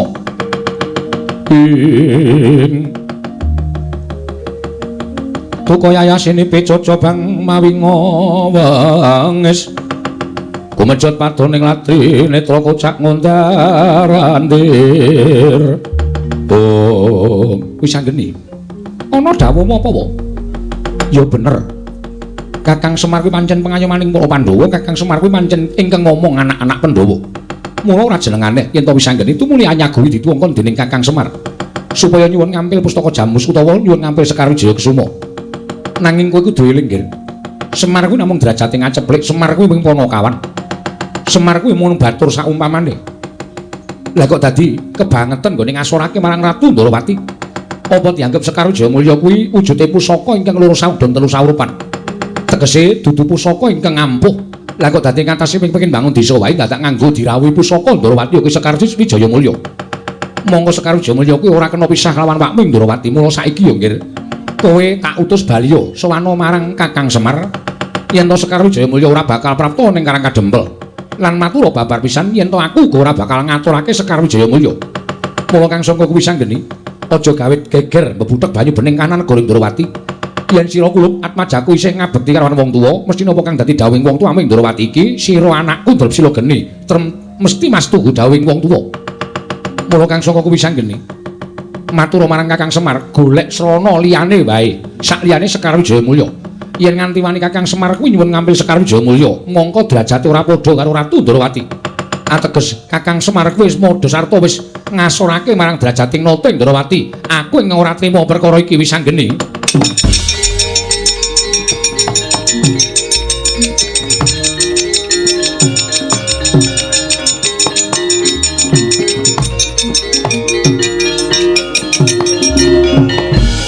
Nuwun sewu ya, Dik. Gandeng iki mau wis didum adil sing rembugan wis anggeni ning nek ana dukaning Siwa Ndrawati sing nanggung Antasena. Mula gandeng sampeyan wis paring pangandikan sing akeh-akeh. Aku ngugemi ngendikaning Siwa Ndrawati. Ning nuwun sewu, sithik wae aku tak matur marang panjenengane, muga-muga aturku iki dadi pangolahing penggalih Siwa Ndarawati nggone gelar lan gulung atur Antasena. Antasena karo matur apa? Ngene, Dik.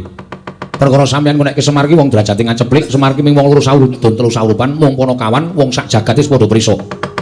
Ning wong sak jagat ki ya padha ngerti yen to Semar kuwi pamomong agung tegese Siwanaya Antaka kaya apa derajate ngaceplik nanging kae dewa Ngejawantah.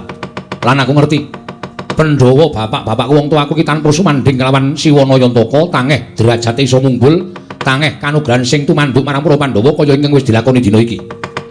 Mula gandeng pangendikane Pak Bli sadhae ngiyas karo Siwanaya Antaka, aku sing ora trima. Lho, Antasena.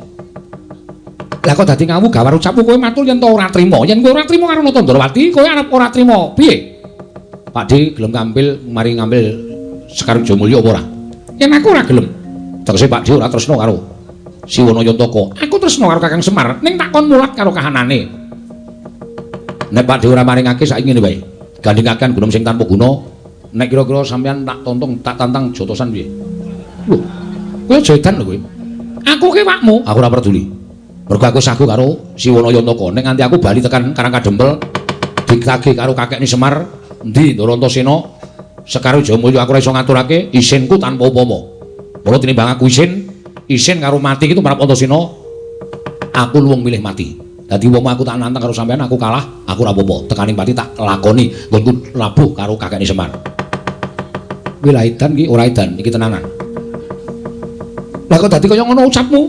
Mola, yen ngono kok jeneng anak ingkang ora ngabekti karo wong tuwa. Aku ngabekti karo sampeyan. Nek sampeyan ngregani karo kakekne Semar. Nek sampeyan ora ngregani karo kakekne Semar, nggo beda apa aku ngabekti karo Nata Ndarawati.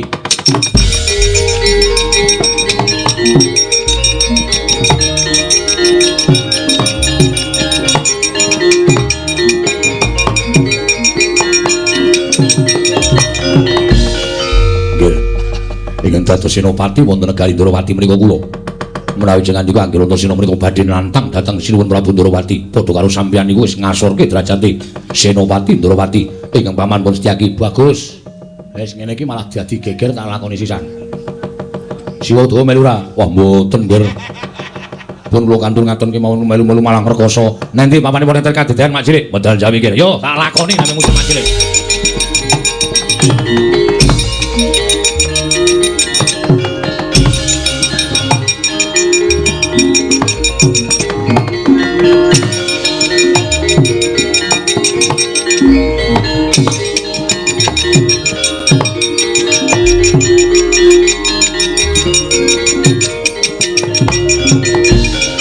Jenenge kemanen Kang nek kaya ngono kuwi. Lah piye? Lah kok dadi iki malah dadi gegeran iki piye? Paman Setyaki iki pepunden. Lah kok dadi tok tantang metu njaba? Ah jengkel aku iki omongan rampung-rampung kok. Aku nek omongan rampung-rampung iki rasane kaya gemes ae lho. Wis ngene iki siji-sijine cara supaya aku iso mboyong Sekar Jomulya. Lah iki mengko nek nganti Siwa Ndarawati ki wadul karo bapakmu coba. Werkudara Antasena wani karo aku gawe rusak Ndarawati wani karo amane Garbaruji. Wah, ora usah ditiroke. Wagu nyiroke. Antasena idak-idak upamane ngono piye yo? Ora kriwikan dadi grojokan gogyo dadi angsan to? Lah terus piye aku nanut kowe? Kowe meneng wae. Sekar Jamus Kusuma tak colonge jarane. Wis manut aku.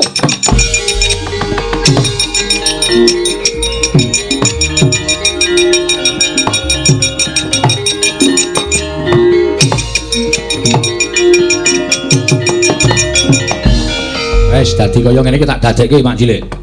Nggih. Arep sampeyan iku kondang didaya ning Setyaki niku Senopati ora wedi karo sapa wae.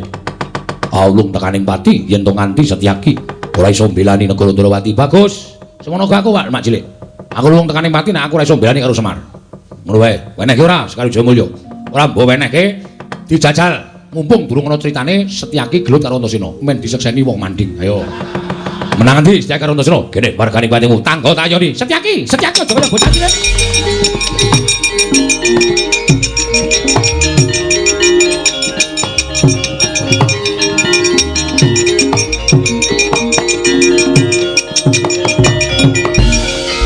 Ora ngawur to. Setyaki iki wong tuwa. Inggih. Nanging kula ngreksa dhateng asma panjenengan. Ning kudune ora nuruti marang mubal babaling nepsu kaya ngono. Antasena ya ngono. Lah kowe iki mbelani Semar ki kowe entuk apa to tak takon aku. Lah kok dadi kowe wani karo wakmu Ndarawati? Nganti tok labuh kowe wani karo makmu Cilik Garbaruji Kowe entuk apa coba aku tak takon karo kowe? Iki kok nek nganti gegeran, upama Antasena gelut karo Setyaki nek nganti Werkudara ngerti mesti mbelani anake. Kowe engko diajar karo Werkudara. Kowe ora mbelani kalian kula. Lah, rak kriwikan dadi grojokan to. Terus aku mungsuh Werkudara. Ayo. Aja coba nek mungsuh Werkudara apa aku kira-kira menang apa piye? Nah, berarti iki ngene iki nek urut-urutane ateges aku sing menang. Ah, mboten saged. Ora iso coba apa piye? Monggo. Wis to. Walah kendel kabeh. Lah kok ora iso delekke kaya ngono iki karepe piye? Aku mau carane kaya ngono iki.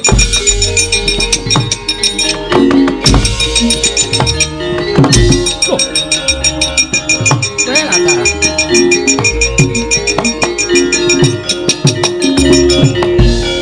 Wong edan tenan. Pancen wong loro ki wong dugal kewarisan tenan. Setyaki wonten dawuh. Mak glibet ning antariksa kowe ora? Nggih, kula semrep nanging sinten? Wis anggeni ya. Lah wong Sekar Jayakusuma ki tak lenggahke ning pagedhongan pusaka lah kok bocah kok. Wo lah eling-eling anake Janaka sing gerang senane nyolongi wong wedok. Sing cilik ya pinter nyolong pusaka. Setyaki wonten dawuh tunggune negara. Aku tak weruh kaya ngopo to karepe Semar iki kaya ngopo kan kaya ngono.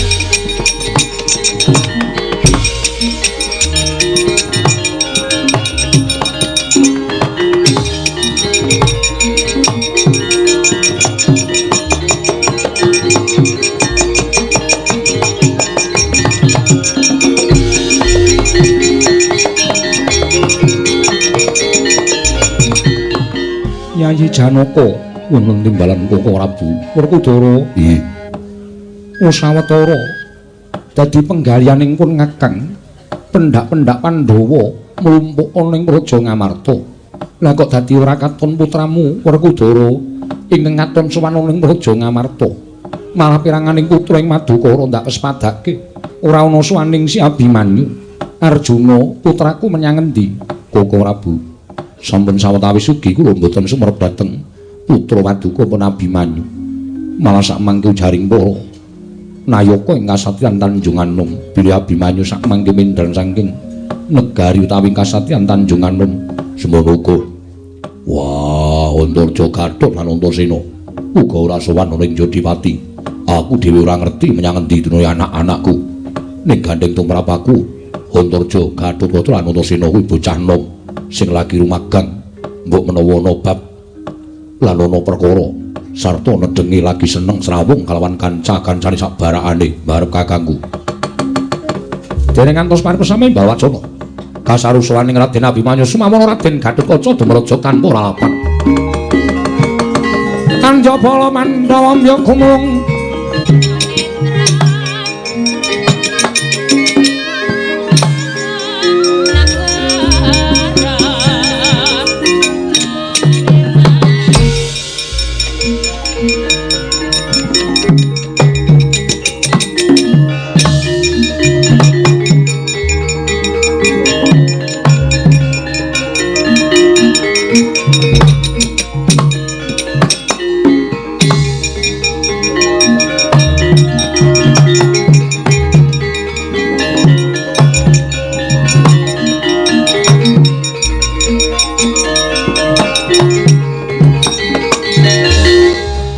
Abimanyu ana wigati apa dene sowan tanpa tinimbalan lan nembe wae dadi rasananing para pepundhenmu Pandhawa. Inggih Prabu, sewu kalapatanipun ingkang putra ing Tanjunganom kula nyuwun pangapunten. Krana sawetawis wekdal kula boten sowan wonten Praja Ngamarta. Kula ndherekaken sangganing para kadang ingkang kapandhegan dening kadang kula pun Yayi Wisanggeni sowan dhateng Karang Kadempel. Inggih menika hamba bantu dhateng bot repotipun Siwana Yantaka. Kakang Semar Darbe gawe apa kulup netepi dhateng menapa ing sampun sinasmitakaken dewa tumraping kadang kula pun Yayi Wisanggeni. Bilih Siwana Yantaka wonten salebeting pasempenan kanthi ngamawa cahya tuwin namangku Sanggiwang Candra. Tumunten Kyai Semar badhe gadhah damel mambangun desa. Namung kemawon wonten syarat srana ingkang kedah linampahan. Apa syarat sranane nggir putraku Tanjunganom mboten sanes kejawi namung ingkang putra pun Abimanyu dinuta dening Kyai Nayantaka supados nyuwun ngampil pustaka jamus nyang jimat kelima Sadawa.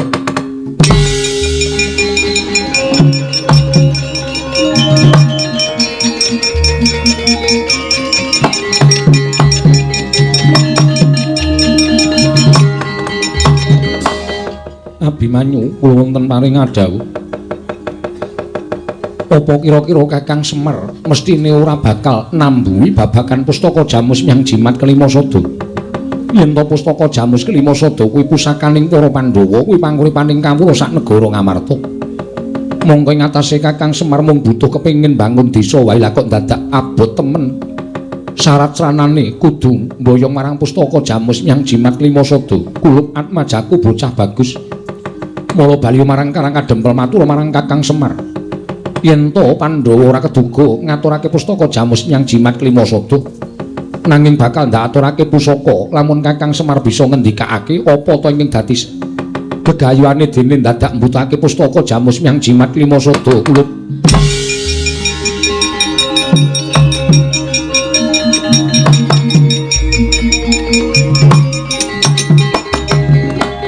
nuwun pangapunten, Bu. Hari bakso ingkang putra ing Pringgondani kemunjuk atur sawadya Kanjeng Prabu. Monggo kula sampun kebacut prasetya dhateng Siwanaya Taka. Menawi ngantos Gatotkaca mboten kedugi mboyong pustaka Jamus kelima sada. Sakmangke badhe tetel kasatriyan kula dene kula sampun sumpah prasetya parandiri mboten saged linampan. Mriki saking menika kepareng mboten kepareng kula badhe nyuwun pustaka Jamus kelima sada. Upami mboten dipun parengaken dinten sakmangke haluwung para Pandhawa mboten ngakeni ingkang putra menika dados putraning para Pandhawa.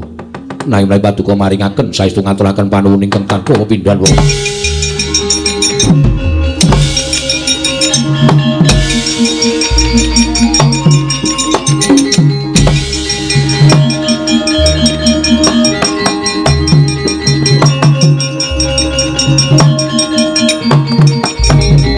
Sedewa wonten maring adhawuh.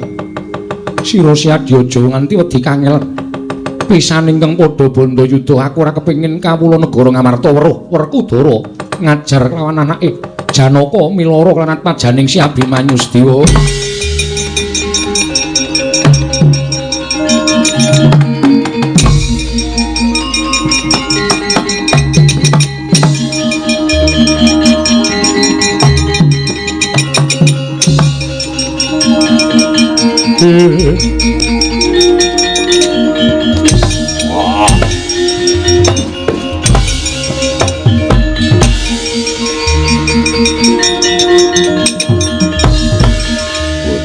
Cangkeme ora ditata. Wah, ing atase kowe anak Werkudara bobote mulih milih bobot Semar mbangane wong atuamu. Nuwun sewu Kanjeng Rama. Menawi sampun aturaken menika sanyata sampun kula ucapaken mboten namung wonten ing lathi nanging wonten ing ati. Menawi kantos kula mboten sagetaken maturaken pustaka Jamus kelima sada.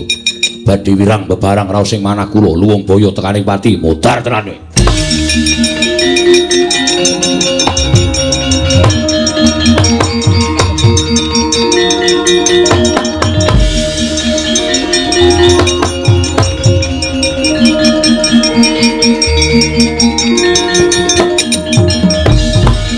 Abimanyu anakku cah bagus. Abimanyu anakku. Aja banget-banget nggonmu gawe wirang marang wong tuwa. Kanjeng Wong Prabu kuwi sesembahan. Wong atuamu, Koko Prabu Puntadewa kuwi banget. Ndak aji-aji, lah kok dadi wani kowe. Matur ingkang kaya mengkono padha karo kowe ngorek-orek marang pasuryaning wong gerak. Kula nyuwun mampunten Kanjeng Rama. Menapa paduka Kanjeng Rama supe dhateng labatanipun Kyai Semar ingkang tansah ngomong dhateng jengandika Kanjeng Rama sarta angulataken dhateng Paduka ngantos sakmangke Paduka jejer minangka dados langing jagat lan curing bawana menika mboten mrucut kaliyan labadanipun Kyai Semar Badranaya mulang karo gerangan.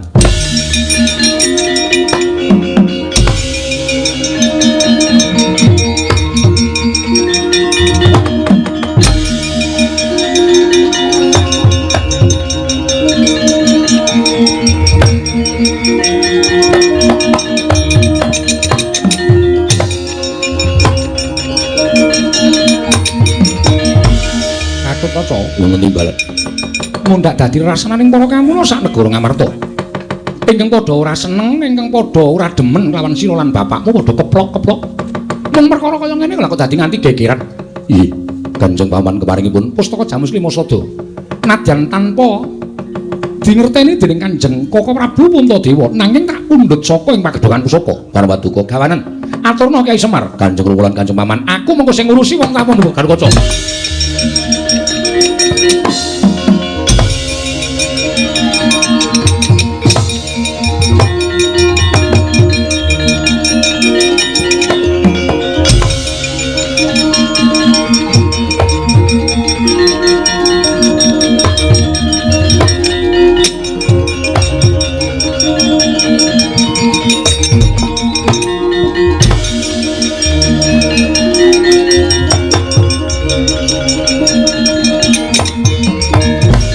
Sedewa inggih. Lah kok siadi mapan ana ing kene. Mugi andhatosna ing kamuningan. Sedaya sampun dipun dawuhaken dening Kanjeng Koko Prabu Puntadewa kula nyekedah ngrampungi perkawis menika. Grampungane piye? Pustaka Jamus ki maksud kula dhateng putra Kamas. Wah, ora edan. Ya aja ngapusi karo Werkudara. Mboten. Malah samangke galu kecakanipun Abimanyu sampun wangsul dhateng Karang Kadempel. Wah, jlambruk tuyak. Monggo kula dherekaken.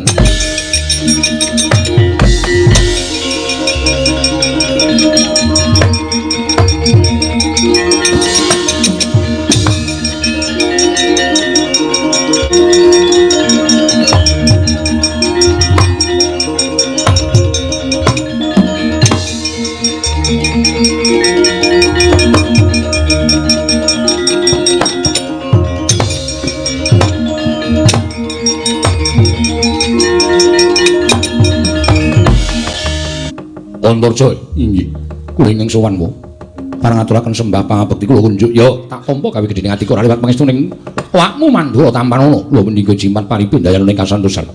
Piye? Ana apa lah kok dadi janur gunung kadingaren? Sirat Majakunjang Karep Bumi sowan ning negara Mandura. Sepinten kalepatanipun ingkang putra Tadah Wadana. Apa pancen sowanmu diutus karo wong atuamu apa ditutup punden Pandhawa? Apa saka arepe anakku lanang dhewe? Nggih. Sewu-sewu kalepatanipun ingkang putra Tadah Wadana. Mugi andhatosna ing kawuningan wa sowan kula menika mboten saking pikajengan kula piyambak. Namung dapur dipun utus dening Siwana Yantaka. Lho, Semar Badranaya. Ih, kasinggihan mekaten. Eneng apa? Nalika semanten kula nderekaken sanggaring para putra Pandhawa ingkang sampun nampi sasmita bilih kinen caket kaliyan Kyai Semar. Sabab sakmangke wonten madyaning pasumenan Kyai Semar kadidene amangku sang Hyang Rembulan wekasan raganipun Kyai Semar mencorong mawa cahya tumuntun sinten ingkang caket kaliyan Kyai Nayantaka badhe katularan sing inggih menika sorot ingkang mapan wonten angganipun Kyai Semar wekasan tumunten kadang kula pun nyayi wisanggeni ngirit para kadang sedaya prapteng Karang Kadempel. Jebul nyatanipun Kyai Semar badhe anggayu utawi badhe ambangun desa. Namung mugi andhatosna ing kawuningan wa. Sedaya ingkang dipun tindakaken Kyai Nayantaka menika boten bari saged kelampah tuwin boten saged kasembatan menawi boten saking pambiyanipun Padukawa Mandura. Lah terus aku to piye? Padukawa Prabu kedah maringaken ngambil pusaka Mandura. Lho, pusaka Mandura apa? Kyai Nenggala Tuwin Kyai Alugara. Kula suwun ngambil badhe kinarya sarasana pembanguning desa Karang Kadempel Siwa Mandura. Nenggala Alugara kasinggihan mekaten.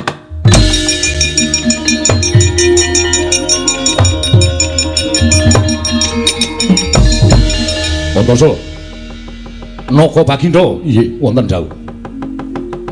Apa ingkang mbok aturake mau banget-banget lho ning Yas marang Nata Mandura Prabu Baladewa. Kowe ngerti? Jagat gumelar iki ora ana ingkang jedhul tiyang agung jaba mung Nata Mandura Prabu Baladewa. Selagine Nalendra sak pepadaku wae padha ngakoni marang Nalendra ing Mandura. Lah kok dadi ming derajate Semar kok ngiyas marang Nata Mandura. Lah kok ming derajate Semar kok ngilani karo Nata Mandura Prabu Baladewa. Njur saya tak takon karo kowe. Semar iki derajate apa? Ing atase mung kepengin bangun desa wae dadak nganggo syarat srana pusaka. Pusaka Nenggala ki pamunaing satu sekti. Kyai Alugara ki pamunaing satu sekti. Kowe dudu pusaka baen-baen nanging paring Sang Hyang Bathara Brahma. Duk aku nglakoni tapa ning tengah alas. Yen kudune Semar ki nyawang karo jejere. Jejere mung Panakawan, mung loro saudon telu saurupan. Jejere mung batur. Golek syarat srana ya aja dadak nganggo ngasorake marang derajating Nalendra. Yen kaya ngono kuwi tak anggap Semar kuwi ngina karo Nata Mandura. Semar kuwi ngecek karo Nata Mandura. Antarja.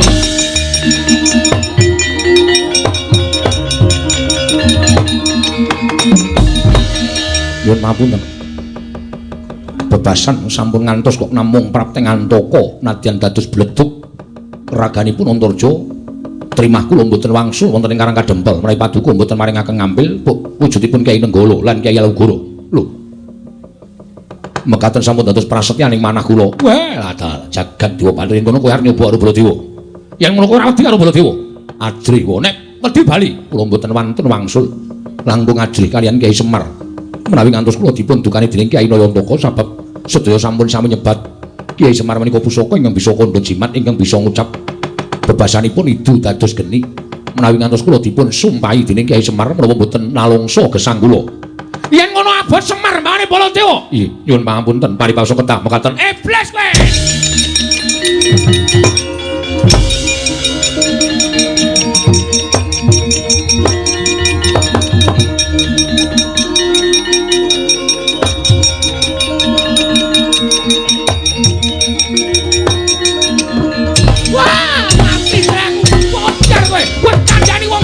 Kuku marat.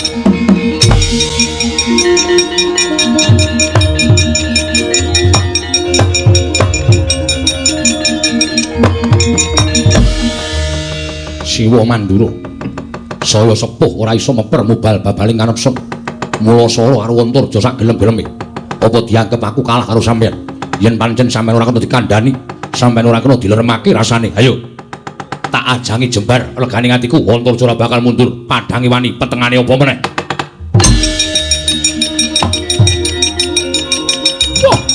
Wah. Tobat aku dadi malang krek. Ning ngarepe wong tuwa. Wis tak antepi, Wah Prabu. Yen pancen sampeyan disuwuni ngambil pusaka, malah sajake duka yayasinipe mula Sala karo Antarja. Aku ki menungso. Nadan aku bocah wingi sore nang kedurungan rasa. Aku yang dijiwit ngrasake lara, yang ditabuk ngrasake lara, apa meneh dicempalani dening Wah Prabu. Ayo, nek pancen Ratu Mandura ngejak Sulaya karo wong jangkar bumi. Tak ajangi jembar legane atiku. Wah, panusmane jajalan. Wani karo Ratu Mandura, jaluk mati cara piye? Koko Prabu, Koko Prabu.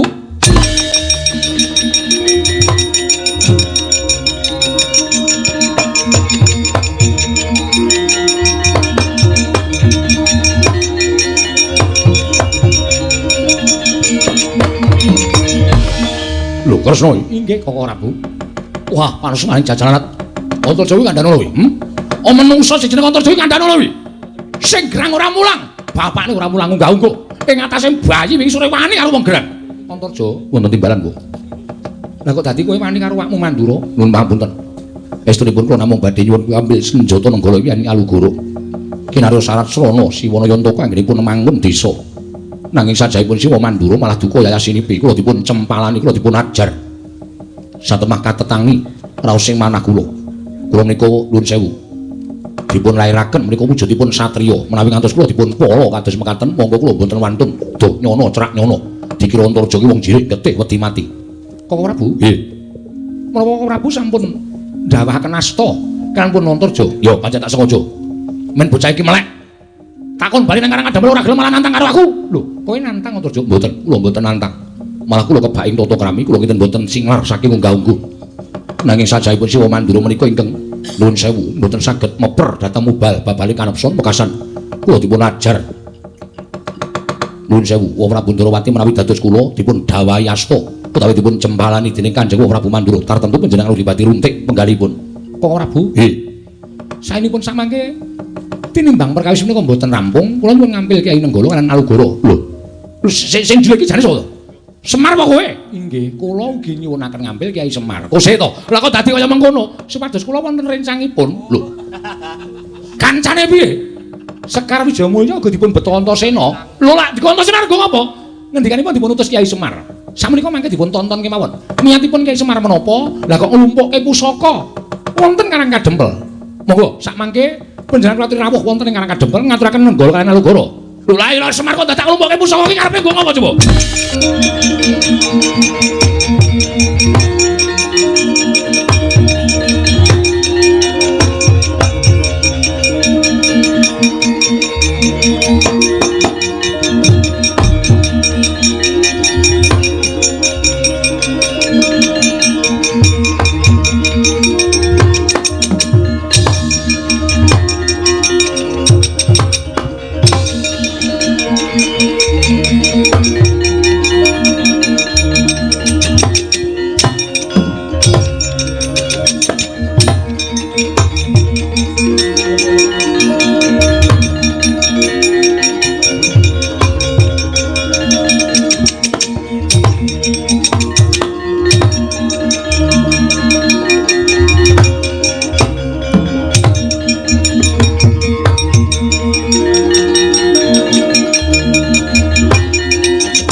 Andarasena matur nuwun nggih.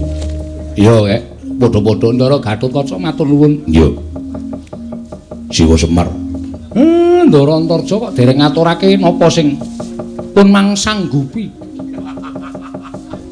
Anggen sampeyan kepengin utawi sagah ngaturaken pusaka. Siwa Semar nyuwun pangapura.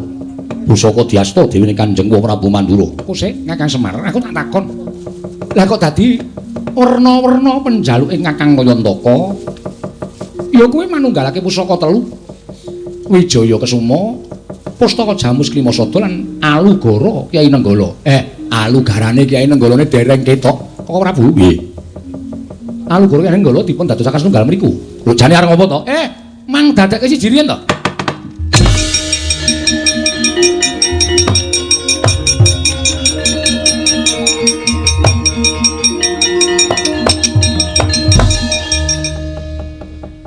Dadi gatekke. Mbok menawa sedo payu mayang. Bisa dienggo lakone iki apik. Sedikit tapi bermakna. Bermaknane nggo napa ngandel. Niki pancen wis didhawuhi dening pukulun Sang Asih Prana. Oh, piye? Nganggo marsih, Pak. Asih kok marsih. Kudu dadekke setunggal niki, nek cara sakniki kekuatan telu niku dadi siji terus mengko wonten sunar sing munggah wonten langit. Oh piye kaya film modern ta. Kaya Terminator ta, Truk. Kok bayangke ngono kuwi, kok bayangke. Oh iya. Pancen syarat niki dadi srana. Inggih menika tumedhaking kanugrahan ingkang nami Wahyu Pamomong. Piye, Truk? Sip ta? Heeh. Duka kang senapa sampeyan napa kula niki mingkari manut keparingi sing gawe jagat. Merga Pandhawa niku pamomonge wonten kalih Sinuwun Darawati kalih Semar.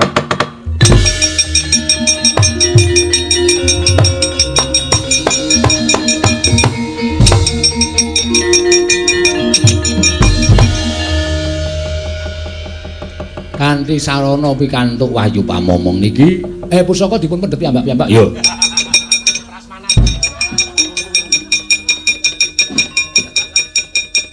Janaka pusaka digawa. Inggih.